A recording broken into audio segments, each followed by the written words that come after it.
Hello, welcome. In today's video we're going through 10 self-help books that I recommend you read. I wasn't planning on shooting this video today, but I was actually reading this book and it was a chapter talking about how you shouldn't let the idea of perfection stop you. I was like, well, I can still film it. It's not going to be in my head like the perfect idea of what this video is, but I think it's important to still do the video. And I think it also is quite apt because I'm not feeling great, but we're talking about self-help books, so then I think it all sort of comes full circle. So I guess I'll start with this book. This is actually just like an honorary mention because I don't feel like I can recommend it as I am still in the process of reading it, but I have loved it so far. It's sort of giving like bite-sized information, lots of thought-provoking questions that you can either journal on or just sit and think about. I'm really enjoying it so far. The first one we're going to talk about is Untamed by Glennon Doyle. This book had me from the very beginning. The first few pages she's talking about going to see a cheetah in a zoo. It's just very interesting how the story develops. It is quite long, as you can see. I think it's like 300 pages long. It gave me so much to think about and really inspired me, so I really recommend you read this. I read this over lockdown and it just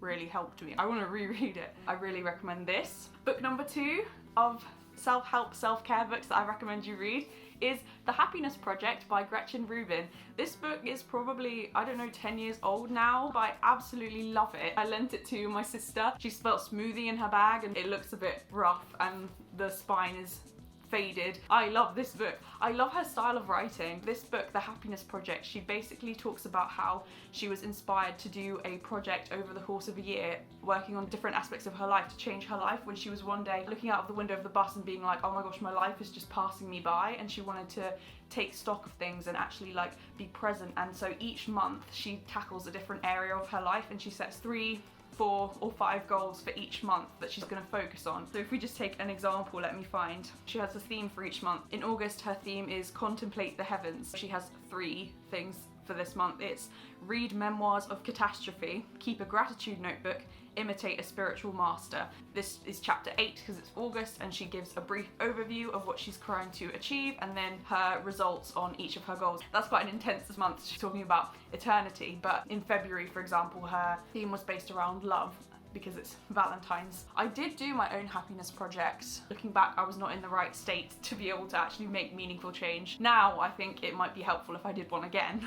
I really recommend this. I also, aside from just the practical idea of doing a happiness project, her style of writing is so easy to read, so digestible, and there's something just really lovely about it. I have another one of her books which I'm going to talk about, but another one is Happier at Home, where she's talking about different habits around the house, and that book I've probably got out of the library like 4 or 5 times over the last, I don't know, 6 years or whenever it came out, because it's just her style of writing. I just really love it, so I really recommend this. The third book that I recommend is On Grief and Grieving by Elizabeth Kubler-Ross and David Kessler. This is quite heavy because it's about grief, but I think as a society, well, particularly where I live, we don't really talk about death, or we're not very good at grieving. Maybe this is just my experience of things that have happened, but it seems that people think that you should be over the death of a loved one quite quickly, or they don't realise how much it's affecting you. There is no timeline for grief. You're not over it in a month. That might seem obvious if you've been through something that is quite traumatic, but from at least my experience, people don't seem to realise that it has an ongoing effect on you for years afterwards, depending on the situation, obviously. But this book I found very helpful because there were so many parts of it where I just felt very seen. And as I said, my experience with grief has been that people don't really care and they don't really realise how much it's affecting you. So to read a book like this gave me a lot of comfort because it was like, oh, other people have been experiencing the same things. I can relate to people. This book was really helpful for me, so I can highly recommend that. The next one is Feel the Fear and Do It Anyway by Susan Jeffers. My mum got me this book a few years ago. Really recommend it. There's an interesting instance in here where she talks about walking into an office just because she felt sort of drawn there. She bumps into someone in the office who they're looking for. I can't remember the exact story, but it was one of those like universal coincidence things. The whole idea of like putting yourself out there, working out what you want from your life, and then trying to like attract those things. I don't really believe in that whole way of looking at it, but I do think it is important to have a sense of direction, and to really be going after the things that you want, and then yes, you will find all of a sudden there are all these coincidences or things start working out for you. That's just one interesting thing, but yes, mainly she's dealing with anxiety and fear. Feel the fear and do it anyway, and talking about strategies to get past your fear in order to achieve what you want. So really recommend this. All of these, to be honest, I need to reread them because it was a while since I've read them. They are wonderful books, and yes, I highly recommend this. The next self-help / self-care book that I recommend is this beautiful book by Charlie Mackesy. It's The Boy, the Mole, the Fox and the Horse. You may have seen his drawings or heard of him. I think he's quite big on Instagram. His pictures are so beautiful, and this book is just such a lovely book. Every time I look through it, it makes me want to cry because he's talking to something really powerful about the human experience and about connection and about meaning, and it's just really lovely. And the pictures are so wonderful. It is a story in terms of a narrative that you can follow from the beginning to end, and the different characters come in, or you can just dip in and out of it and leaf through it and pick out a few pages that you want to read. It's really, really lovely, and it always makes me feel better when I go through this, so I really recommend this one. We talked about Gretchen Rubin earlier. This is another book of hers I recommend called Outer Order, Inner Calm. This is a different style to The Happiness Project. The Happiness Project is prose, whereas this is bits that you can dip into it. It's not got like a through line in the same way as The Happiness Project was, where she's documenting what's happening every month. And I love the philosophy of this book. What she's talking about, outer order, inner calm. Basically in the vein, I guess, of the life-changing magic of tidying up, those kind of books where it mentions the psychological impacts of your space. So she's talking about how outer order, having things in order, equals inner calm, a sense of being grounded, I guess a sense of peace as well. She talks a bit, I don't know if it's in this or in the Happiness Project, about the idea of having a 10-minute tidy, where every evening you spend 10 minutes just tidying up your space, putting things in order. To me, I find there's something quite therapeutic about putting everything in its place and everything having a place that it belongs, and putting things back, and also then just having a clear space is very helpful. So this book is good. I really recommend this. This is not a self-help book in terms of a lot of the ones we've gone through so far are non-fiction. This is fiction, but this is another fiction book, The Humans by Matt Haig. You may have heard of him from The Midnight Library, Reasons to Stay Alive, Notes on a Nervous Planet. He does have a lovely way of writing. This is the first book I read of his, and it is probably my favourite one. I read this probably 8 years ago. I got it for Secret Santa, probably the best Secret Santa gift that anyone's ever got me. It's such a powerful book, and he talks so much about existence and about meaning.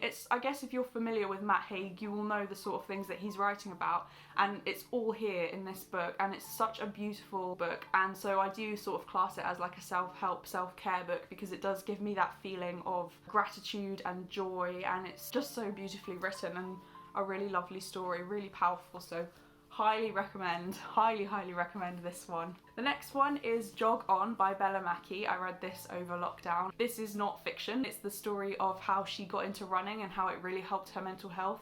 And I found it was really helpful as a self-help book because she talks about how awful she used to feel, and it's then about how running helped her, but she does dwell on how bad it was before, so it does give you some hope and some inspiration if you are in that dark place and you feel like nothing's going well and you're feeling hopeless. She gives you a flavour of that, and then also how she got out of it, and it is a really good book. Wholeheartedly recommend this one. Book number 9 is this mindfulness book by David Williams and Danny Penman. This book is fascinating. It's great as well because this version comes with a CD of guided mindfulness meditations. Let me tell you, I was well into this a few years ago, and the first few tracks, it basically has a track for each chapter. So you will read about a mindfulness technique, and then they have a corresponding meditation on the CD which you can listen to. I think the first one's only like 5 minutes long, which is perfect if you're just getting into meditation or mindfulness, because your mind will be going and you'll be like, I can't sit still for 5 minutes. But later on, the body scan one might be like half an hour long, and you might think, how am I going to find time to do that? How am I going to find 30 minutes to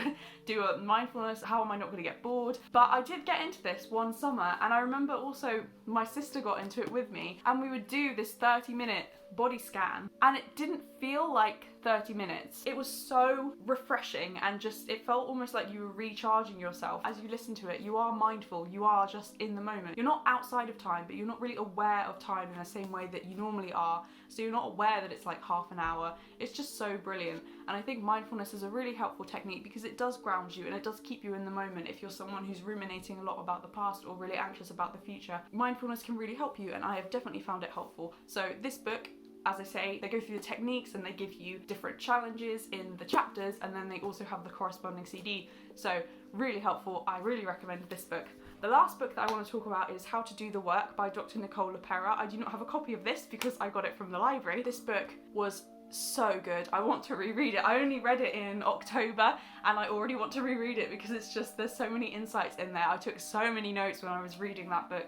One thing that's really stuck with me is that at one point she talks about how you can do one small thing for yourself every day, and on my channel I like to focus on the little things, on the small things that you can do to change your life. Yes, change is big and there are some big changes that you can make, but also change can be small, incremental. You can do these tiny things every day that will end up with big changes either in your mindset or just in your life in general. One of the things that she talks about is she mentions in her book asking yourself the question every day, what can I do for myself in this moment? Or even multiple times a day if you're having an overwhelming day. Ask yourself, what can I do for myself in this moment? Like, take away any pressure or any expectation and just be like, in this moment, what is the best thing I can do for myself? Maybe it is to get up and force myself to have a shower. Maybe I need to let myself cry. Maybe I need to put in the extra effort to chop up some vegetables and make myself a nice wholesome lunch instead of just having a sandwich. What can I do for myself in this moment? Deep breathing. Maybe I can turn off my phone, turn off my laptop and go for a walk, or turn off my laptop and have an early night. What can you do for yourself in this moment? That has been such a powerful thing for me since reading it, and it's really stuck with me that bit. Those are my 10 self-help books that I can wholeheartedly recommend. I know that they're not all technically self-help books. This, for instance, I don't think would be traditionally called a self-help book, but it really just does have that really wholesome vibe for me that a self-help book has. They just, for me, fall into that category, and it does feel like self-care reading this kind of book. I will leave all of the links to these books in the description below if you want to check them out. I hope you will understand the fact that I'm not as made up as I normally am. I just thought it was important to make this video instead of obsessing about how perfect it is. As I said, I was reading this book, I was in the chapter How to Turn Bad Days into Better Days, and I thought, you know what, I'll just make the video because the important thing is what I'm saying, the information that I'm sharing. It doesn't matter if I don't look perfect, and I hope that it has helped you in some way, maybe inspired you to just do the small things instead of trying to make everything perfect, and maybe hopefully it's also given you some good book recommendations. Let me know in the comments below if you've read any of these and what you think of them. This week on my channel I am doing a daily video challenge, so I am uploading one new long form video every single day. So please feel free to subscribe and follow along. Thank you so much for watching. God bless, and I will see you in the next one.